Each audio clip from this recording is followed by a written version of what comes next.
One side గురించి ఇది ప్రస్తుతం నడుస్తున్న తీరు.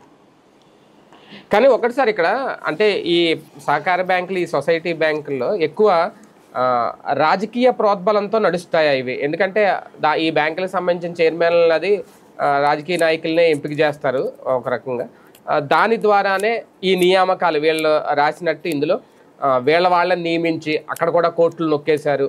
అలాగే లేనిపోని కనీసం రిజిస్ట్రేషన్ లేని పొదుపు సంఘాలని ఉన్నట్టుగా చూపించి అక్కడ కూడా కోర్టులు నొక్కేశారు అనేది ఇది ఓన్లీ జగన్ హయాంలో ఎక్కువ జరిగిందా? మిగిలిన వాళ్ళ టైంలో ఇలా జరగదు. పొదుపు సంఘం రిజిస్ట్రేషన్ లేకపోతే ప్రభుత్వం ఇవ్వదు కదా డబ్బులకి. అసలు పొదుపు సంఘానికి డబ్బులు ఎవరు ఇస్తారు అది చెప్పండి? బ్యాంక్ ఇస్తుందా? రాష్ట్ర ప్రభుత్వం ఓకే చేస్తేనే కదా ఇవ్వాల్సింది.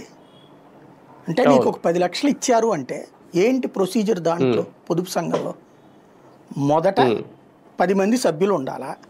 ఈ 10 మంది సభ్యులకి తలా 5,000 రూపాయలు చొప్పున ఒక 50,000 రూపాయలు ఇస్తారు.